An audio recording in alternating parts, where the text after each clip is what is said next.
what's happening is, if you don't remember anything that I say here today, remember these words. Google never forgets.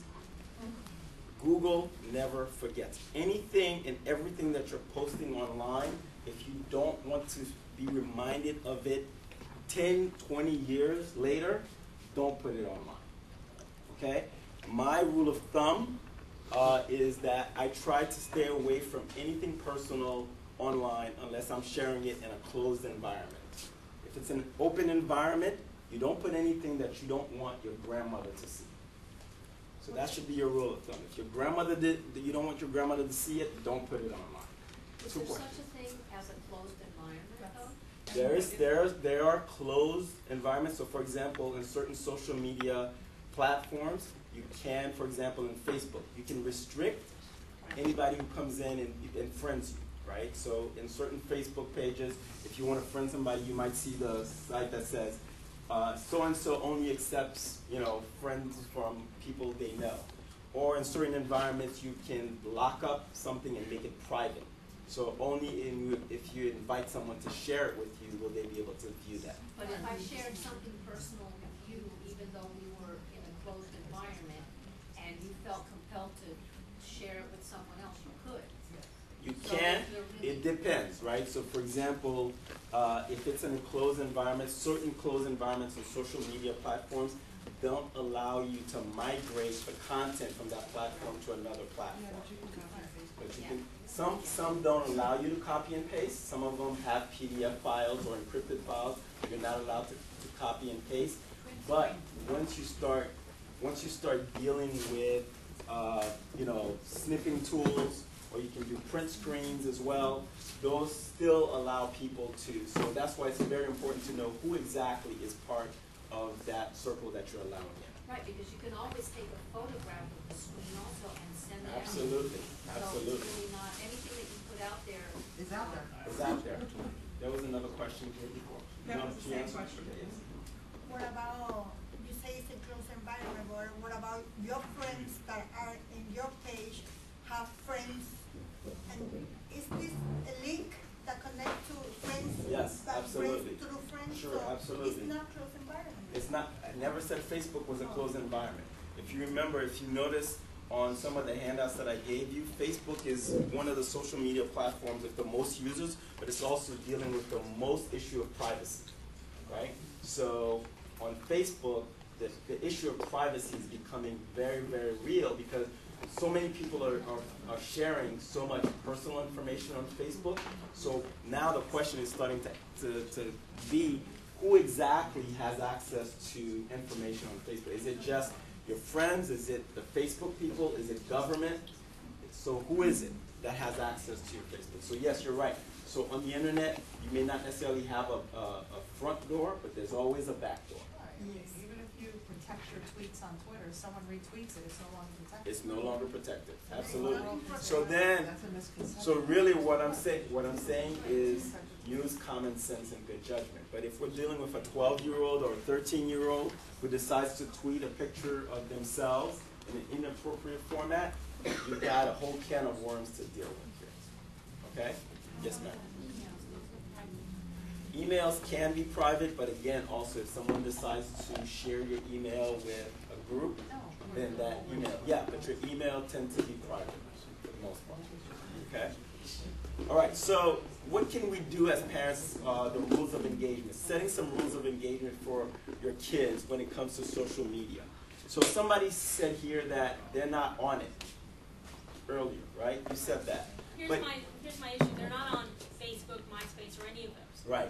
They are, however, they do have both in their rooms. They have Xboxes and PlayStations, which do have access to the internet. Exactly. So which brings to my first rule of engagement is determine their degree of involvement on social media or online, period, right? If there is none and they say there is none, don't take it as face value because they're not always with you 24/7. They're with their friends, they're at school, they're at church, and kids are involved in social media right now. Right now, if you don't have a Facebook page and you're 12, you're not cool, right? So if you're not on High Five, you're not cool. So You know, so kids are involved in social media, whether it's second or third degree removed, perhaps not in front of you, but they are involved at some level, or they're talking to their peers about it. So know what's going on next door, or if they're involved with the kids next door, or at school, or in the library, or even in the playground, right? So as parents, you know how in our generation it was about, okay, you know, dear, we need to start having the talk with our kids about the birds and the bees. Well, now there's the talk about, you know, social media engagement. You need to talk to your kids about, you know, what are they doing? Start having that conversation with them. But more importantly, start doing this. Start listening and monitoring what is being said about your child online. So that's easy to do. Go to Google and start Googling your child's name. Because whatever is online about your child, Google is gonna pick it up. Some level, some point. Your child's name is online. Sometimes, as a professional, I do this at least every 3 months. I Google my name at least every 3 months to see where my name is showing up. Because I'm involved out there, my name is on a lot of documents, or I may be in a particular board meeting where, you know, I'm voting on certain things. My name shows up on documents all over the place. And sometimes, you know, I have found newspaper articles that have been written about me and I hadn't even known that it was out there. So imagine for your kids, if somebody's writing something about your child on Facebook, on Twitter, if they're using their handle name somewhere, somehow, you need to know what's going on out there. So start listening and monitoring to what is being said. Yes? I think an important thing to teach our kids, which we strive to teach in the school system, is the difference between fact and opinion. Mm-hmm. Many people will give opinions about you. Developmentally, those kids really only understand that about 3rd grade. Right. But to start exposing our kids, if somebody tells me I'm fat, does that make it true? If somebody tells me I'm good, does that make it true? If somebody tells me my hair is terrible, does that make it true?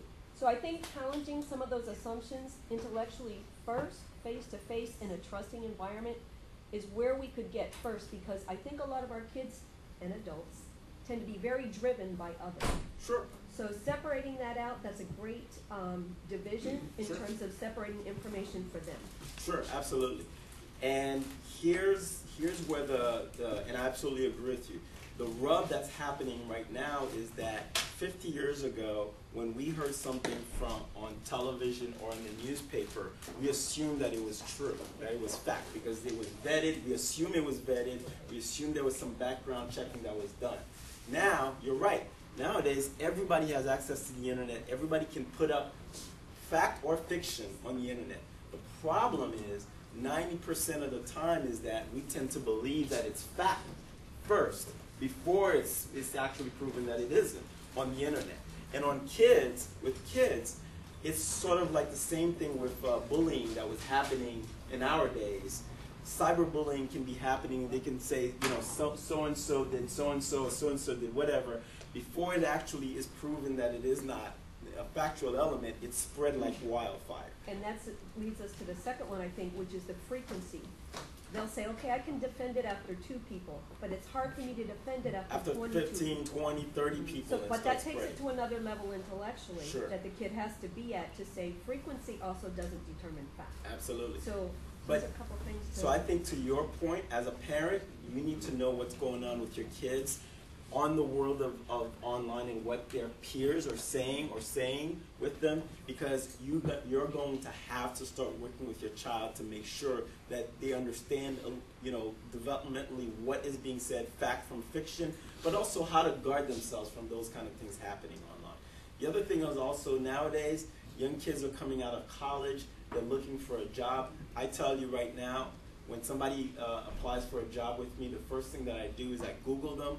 And if they have a Facebook page, if they have a Twitter account, if they have a YouTube a video account, I go look at it. There's inappropriate pictures, inappropriate comments, things that tells me this person may not necessarily be a good candidate. They may look good on paper, they may look good in front of me, but you know, these social media platforms are telling me otherwise. I may not necessarily pick that candidate, and a lot of them, more employers are doing that.